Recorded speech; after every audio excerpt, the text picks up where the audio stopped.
Welcome to the October episode of The Pulse, your source for West High and community news. We appreciate you tuning in on this Halloween week. I'm Lainey Casanova. And I'm Tylen Oliver. We start out our episode with a food spot just down the street in Delano that you need to check out, Pioneers. We go to Leslie and Jocelyn for a review of TJ's Burger House. If you want a burger that is out of the ordinary? We'll come out to Delano at TJ's Burger House. They have a great variety of people every day from morning to night, and a large selection of cheeseburgers, sundaes, milkshakes, you name it, they have it all. A local TJ's customer shared his experience about the place. It's a classic American hamburger place. I like the bacon cheeseburgers is what I like mostly. Onion rings. And the french fries are really good too. So it's not a very greasy hamburger, it's just a really good hamburger place. Just full size Yeah, half and half. So don't miss out on TJ's delicious burgers. This is Leslie Torres signing off from Pioneer TV. That looks delicious. Maybe we should stop by sometime and try it out ourselves. West High Soccer has had a roller coaster of a season so far. We go to Miranda with a seasonal review of the West High boys soccer team. I think this team is very technical, more quicker than what we were last year, and the kids are harder workers than last year, so they've got a better work ethic. As of October 15th, the record is 6-6, leading into the second round of the City League soccer tournament. West High soccer coach Wyatt Bobo talks about how playing soccer can relate to everyday life.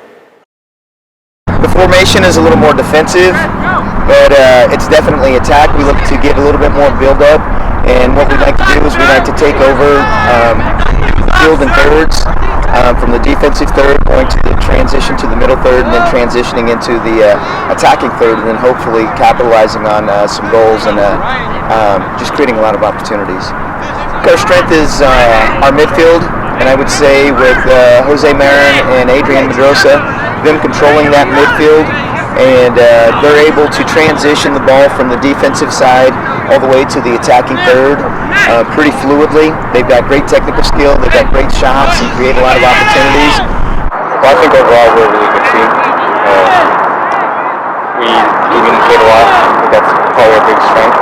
I let the kids know that even through their everyday life experiences, soccer is going to relate to them, and the fact that you have to face all these different adversities, and while facing those adversities, you have to learn how to keep calm and reevaluate things, make adjustments, and then overcome those adversities. Looks like it was a season of highs and lows for the soccer team this year. Speaking of sports, if you plan on attending an event soon, you need to make sure that you're not on the list. West High's academics first policy is in effect. Grayson and Jeremy went around West to get a pulse on how students and staff feel about this new grading requirement. Academics First policy has seemed to have mixed reviews from students and teachers alike. For those of you who are out of the loop, the Academics First policy is a newly instituted rule that bans students with 2 or more Fs from attending or participating in any school event. That includes dances, football games, and other school events. We talked to the students and teachers of West High on what they think about the Academics First policy. Here's their thoughts. Well, it's new for us here at West High School. Several of the other district high schools have been using an academic first policy. I think it has some kinks to work out. I think that there's some things that probably need to be revised or that need to be cleared up, but overall I think it's a good policy.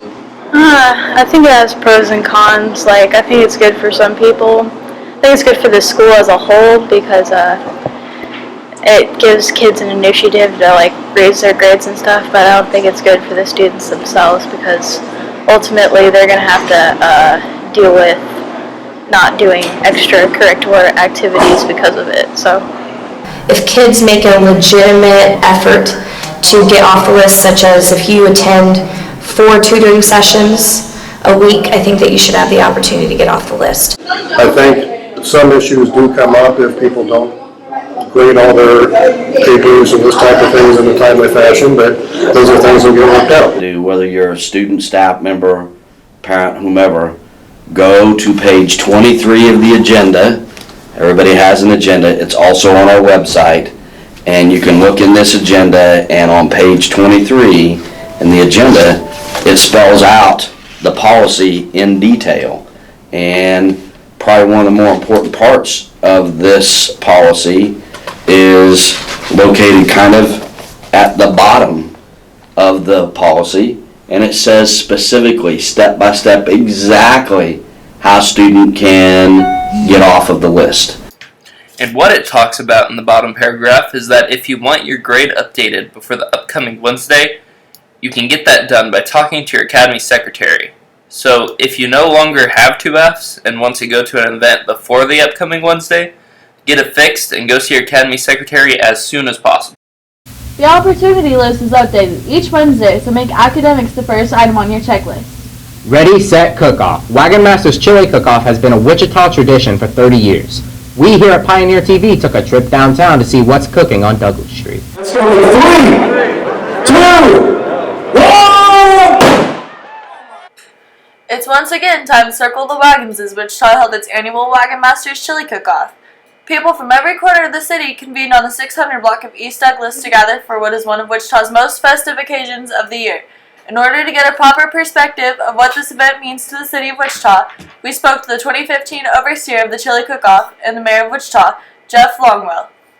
What a great community event. It's nice to see 15,000 people come down and enjoy our city, have a great time, bring your family, and for $5 get to eat, your entertainment, enjoy the great outdoors, and just truly have a great time on a wonderful fall day.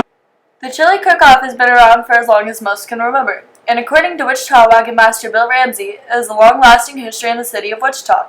So the Chili Cook-Off, this is the 32nd annual Chili Cook-Off. But the Wagon Masters took it over about 12 years ago. Festivals couldn't continue to do it, and they asked us if we would like to step up and take it over.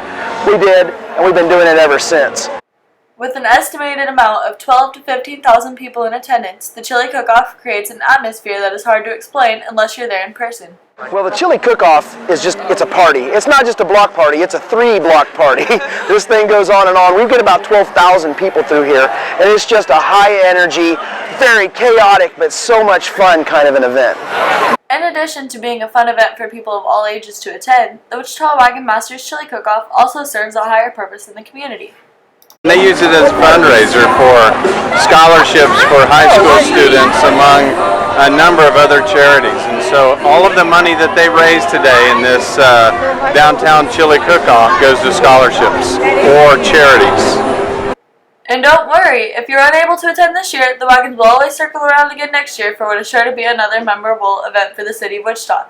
This is Delaney Casanova, signing off for Pioneer TV. To conclude this episode, we check out a highlight tape of some recent events at West High, including the Homecoming Pep Assembly, Powder Puff Football, and the City League Cross Country Meet at Cessna Activity Center. Until next time, keep calm and pioneer on.